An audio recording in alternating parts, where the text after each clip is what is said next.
अस्सलाम वालेकुम जी। आज असां भी मौजूद हैं इफ्तारी ना प्रोग्राम सी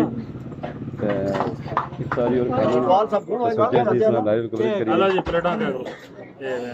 ताकि सबकी पता चले।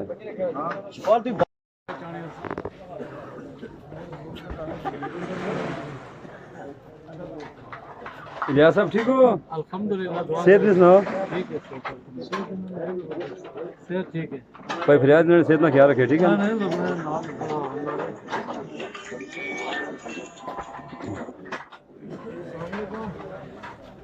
चोई साहब क्या हाल है? सेहत ठीक है? अल्लाह का शुक्र है। सही है ना?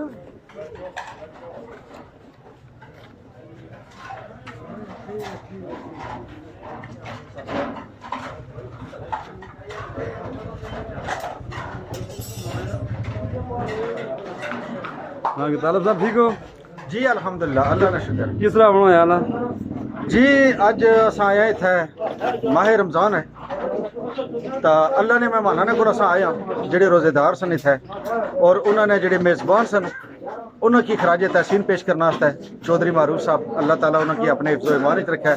उन्होंने कारोबार उन्होंने सेहत अल्लाह ताला बरकत नाजल फरमाए। उन्होंने वालद जेडे मरहूम चौधरी यूसुफ साहब अल्लाह ताला उन्होंने कबूरपुर करोड़ हा रहमतां दा नज़ूल फरमान कि जिन्होंने ये जी नेक औलाद मखलूक के खुदा वास्ते जी आसानियाँ पैदा करनी है। ये नेक लोग ये अल्लाह ने चुने हुए बंदे ने, अच्छी परवरिश अच्छी तरबियत का नतीजा है कि अज तको कि अपने वालिद ने साले स्वाब वास्ते इत्थे कितनी बड़ी इफ्तारी पूरा महीना रमज़ान ना इत्थे डूंगी ने जो गरीब तबका आया मजदूर तबका आया उन्होंने इसका अफ्तारी ना बंदोबस्त भी करने, फिर उन्होंने इसका शाम ने खाने ने भी बंदोबस्त करने। ये बड़ी सादत है उन्होंने वालदैन वास्ते कि जिन्होंने ये जी नेक औलाद है और अल्लाह ने मेहमाना ने जरा मेज़बानी करना है तो क्या बात है। माशाल्लाह माशा बहुत शुक्रिया तालब साहब। जरूर साहब ठीक हो? अल्हम्दुलिल्लाह मुशर्रफ साहब सब तो पहले सुनो शुक्रिया जी तुसा आयो और तुसा इस काबिल असें समझिया कि जब करना कि रमज़ान ने महीने ने विच अल्लाह पाक जेड़ा सवाब ने जेड़े दर्जात न वो मजीद जेड़ी 70 गुना करी फरमा।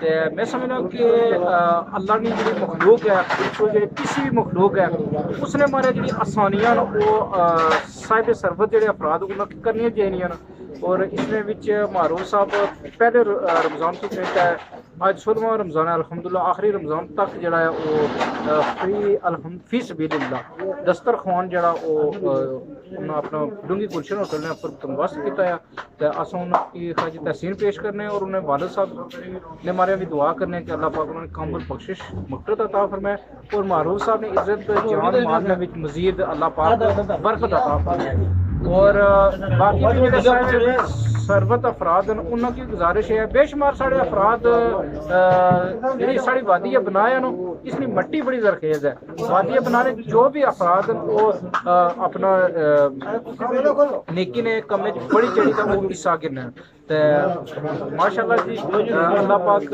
मजीद ऐसे साहब सरबत जो अफराद उनकी इस्तकामत है। ज़हीर साहब सारे मौजूद हैं। ज़हीर साहब आज इस अफ्तारी ने वाले नाल तुसां दो चार करना दसो कि बहुत अच्छा काम कर तुसां माहौल तक क्या आया ते तुसां क्या फील करने हो? अच्छा निज़ाम है ठीक है। सोहेल कटारिया साहब साडा मौजूद हैं जी गाजी कश्मीर। अस्सलाम वालेकुम सर। वालेकुम सलाम जनाब, कैसे सर ठीक हो? खरीद साथ ही खाए अल्हम्दुलिल्लाह। आज असा खाना सुना नहीं खाना बेशक बिल्कुल हाजिर हूं बिल्कुल ठीक है। और क्या हाल है? ठीक अल्हम्दुलिल्लाह। इधर करो रोटियां साजी इधर भी तक ना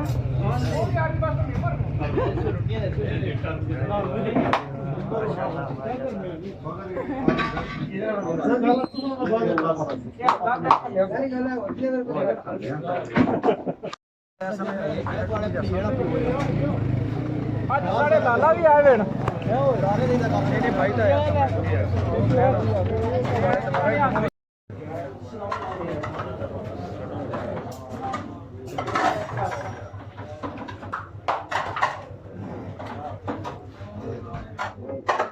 मियाँ जी ठीक हो? से ठीक है?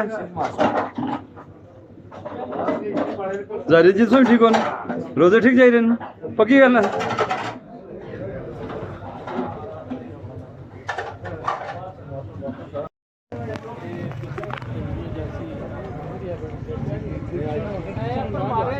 ਗੁਲਸ਼ਨ ਹੋਟਲ ਨਾਲ ਮਾਰਿਆ ਜੀ ਲੱਦਲੀ ਮਦਨੀ ਬਿਰਿਆਨੀ ਦਾ ਵੀ ਤਾਂ ਉਹ ਉੱਪਰ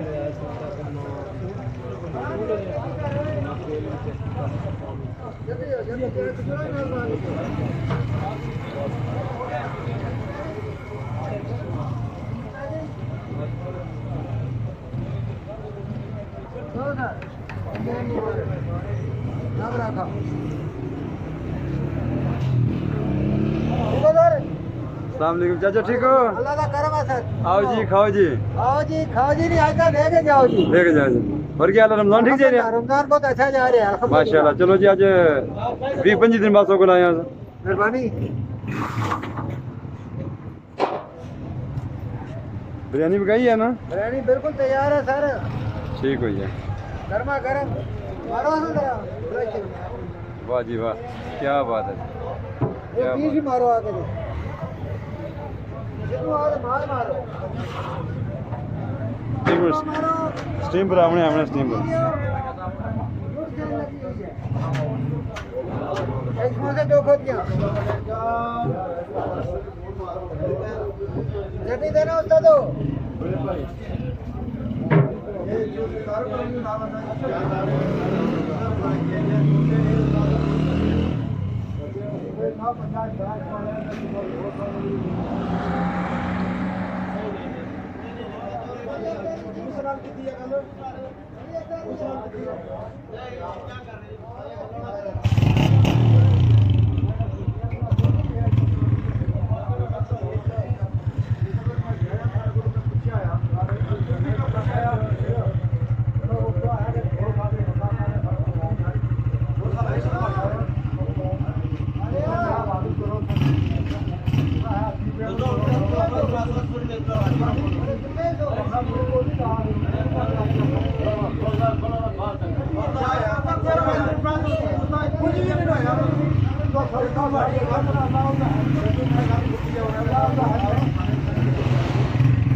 हेलो हेलो